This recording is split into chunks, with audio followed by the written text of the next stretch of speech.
Hello everyone. I am Professor Shruti Dikshit, Assistant Professor in Electronics and Communication Department, Sagar Institute of Research and Technology, Bhopal.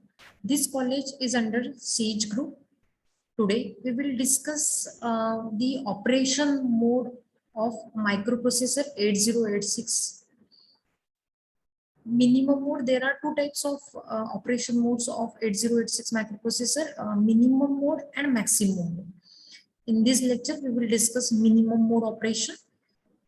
This topic is from the subject microprocessor and its applications. The code is EC501. This is the syllabus of RGPV from unit first. So minimum mode and maximum mode, these are the two important modes of 8086 microprocessor. As you know, the 8086 microprocessor is 16-bit microprocessor. Data bus is 16-bit and address bus is 20-bit. In the previous lecture, we have discussed the pin diagram of 8086. 8086 is 40-pin processor and it operates in minimum mode when MN stands for minimum and MX stands for maximum mode. The minimum mode is active high pin and maximum MX is active low pin. That's why whenever we will give the logic 1 to this pin, then at that time it will work as a minimum mode. Minimum mode means only one processor in the system. And this processor 8086 provide all control signals which are needed for memory operations as well as input-output interfacing. Here the circuit is very simple, but it does not support multiprocessing. In case of maximum mode, it supports multiprocessing. More than one processor are working with in collaboration with 8086 microprocessor. And the other components other than 8086, the other components are transceivers, latches, 8284 clock generator, 74138 decoder IC, memory and input output devices. As I have told you, the address bus of 8086 is 20 bits long, so we can access to the power 20 byte memory, means 1 megabyte memory. So total 20 bits are there, 16 bits are data bus and the 20 bits are for address bus. The A0 to A15 or 16 lines are multiplexed with data bus. And for the first T state, timing state of the machine cycle, they act as data lines, and A16 to A19 are multiplex, S3 to S6 status lines. S3 and S6 are the status line. BHE is the bus enable, is multiplex with S7. So this is the just introductory part of this minimum mode operation of 8086. So this is the block diagram of 8086 minimum mode configuration. So this 8086 is the processor having 40 pins and other components are 8284 clock generator having ready, reset, clock pins, crystal oscillator is there. And this 8282 is the 8282 and 8286 are the two latches are there. This 8-bit latch 8282 having the stored signal STB, and it provides A0 to A9. This is exclusively for transferring the addresses. And this 8286, this acts as a transceiver and it gives the address 8282. It gives the address. See, the line is unidirectional in case of 8282, but in case of 8286, this is the bidirectional bus is there, D0 to D15. This is, as we know that basically these two ICs 8282 and 8286 are used for separate out the address and data which are multiplexed in case of 8086, and here these both ICs are used for demultiplexing of address lines as well as data lines. So these three latches are required in case of 8282, and two latches are required in case of 8286. So this is the fourth important component is in collaboration with 8086 is the 3:8 decoder. This 3 inputs and 8 outputs. So 74138 IC is used here. And now we will see the functions of all these components one by one. Minimum mode pins, the input output and memory input output. M stands for memory and IO stands for input output. Selects memory or input output. Means it indicates that the address bus contains either a memory address or an input output address. It is the high impedance state during hold acknowledge. Bus high enable pin BHE S7 is used in 8086 to enable the most significant data bits from D8 to D15. Means D0 total 16 bits are there, 16 address lines for data bus. For D0 to D7, it is LSB, and the most significant bits are from D8 to D15 during a read operation or write operation, and the state of status S7 is always a logic 1.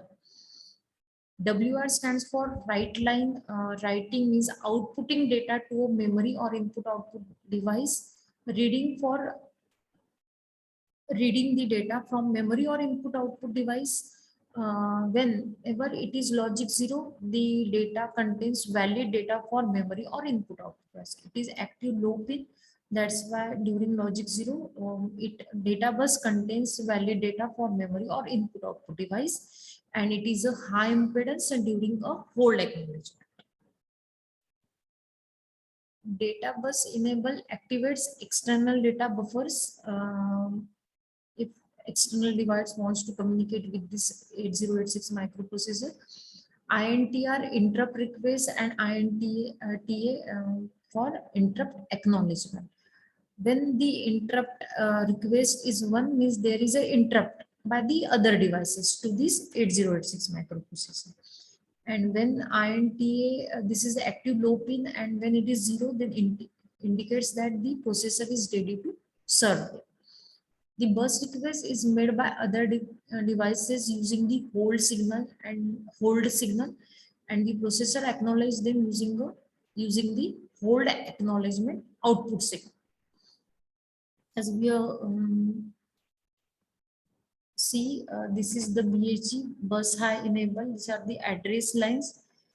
These are the data lines, and these are the pins: interrupt request, interrupt acknowledgement, hold for bus request, hold acknowledgement. This is the VCC for the interrupt vector interrupt, non-maskable interrupt signal is there. Early address latch enable. These are the multiplexed address data lines. AD0 to AD15. This is the data transmitter and receive signal, and this is the data enable signal. Memory input output, read and write. These are the these same pins are of 8086 microprocessor. So hold input request a direct memory access if without involvement of 8086, the input output devices will directly communicate with the memory. Here whenever if the hold signal is a logic 1, the microprocessor stops executing software and places address data and control bus at high impedance state. And if it logic 0, then software executes normally.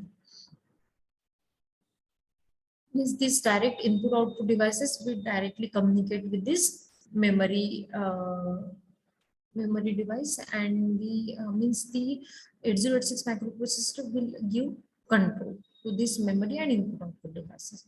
Hold acknowledgement indicates 8086 has entered the hold state, means bus can be accessed. Address latch enable shows the address graph contains an address and can be memory address or input output address. And address latch enable signal does not flow during hold acknowledgement signal. At that time, the data signals from the transferred through this data bus, and this data DTR, this data transmit receive signal shows that the microprocessor data bus is transmitting. This R is active low and T is active high. So when this DTR is equals to 1, the data is transmitting, and when DT R is equals to logic low, mean data is receiving, because R is active low and T is active high, and it is used to enable external data bus buffers. This 8282 8-bit latch is the D flip-flop. It is, as I have told you, it is used to separate the valid address from the multiplex address data bus by using the control signal ALE, and which is connected to the stop of 8282. And ALE is active high signal. 3 latches are required because the address bus is of 20 bits. This 8-bit trans receiver bidirectional buffers are also known as data amplifiers. That are, as I have told you earlier, that it is used to separate the valid data from the multiplex address data bus. Two such transceivers are required because the data bus is 16 bits long. And 8286 is connected to DTR and data enable signals. They are enabled to data enable signal. See if data enable and DTR, this is one and don't care condition, means transceiver is disabled, no action will be performed. When both are zero, then the both are zero means receive signal is active low, that's why data will be received. And when it is data enable is zero and data PR is one, means this is one means data will be transmitted. 8284 clock generator is used to provide the clock, and when M input output is equals to input output is transferred is performed, then memory actually it is memory transfer is performed, and when MIO is equals to 0, then input output operation is performed. The signal read and write are used to identify whether the read bus signal or write bus signal is performing. When the write it indicates the valid output data on the data bus, and read indicates the 8086 is performing a read data instruction fetch process is occurring. During read operation, one other control signal is used, which is data enable, and it indicates the external devices when they should put data on the data bus.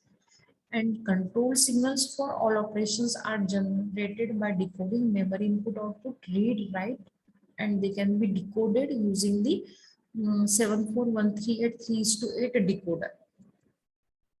So this action will be performed when both are 101 will be there, then memory read operation will be there. In this case, second case, the memory write operation will be there.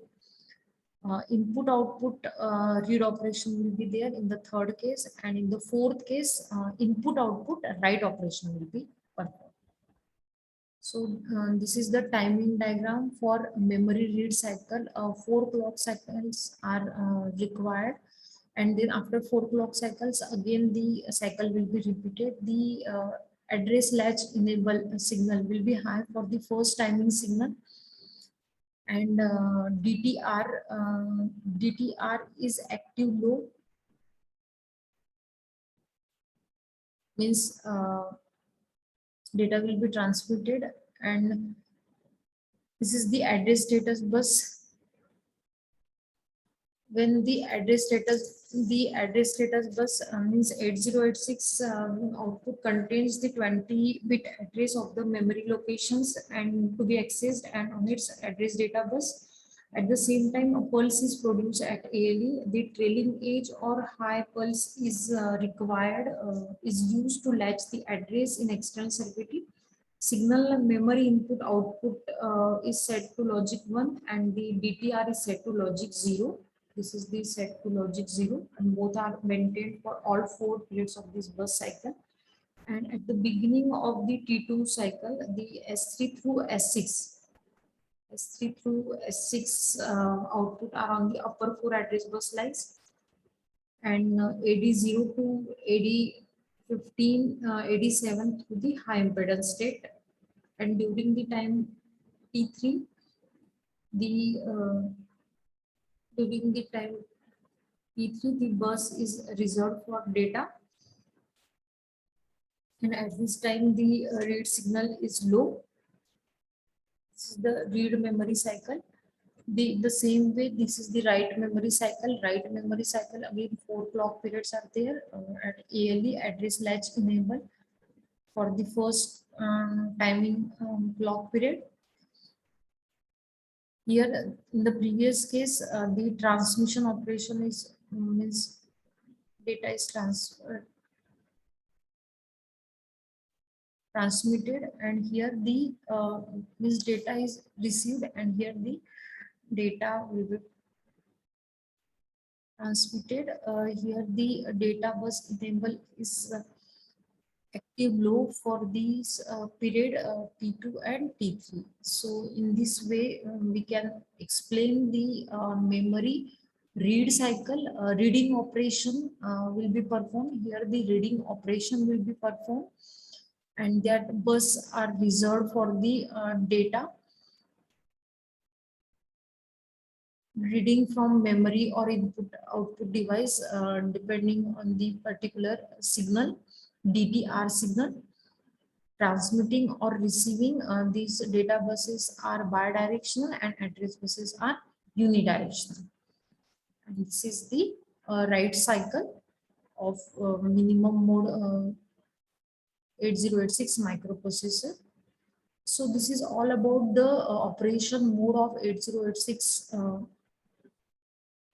microprocessor. Minimum mode is in the 8086 microprocessor is producing control signals.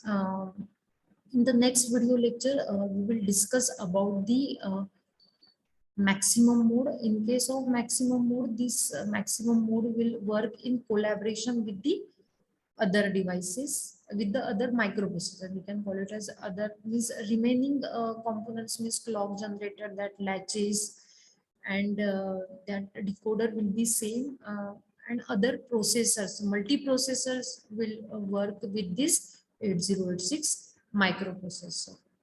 So thank you so much.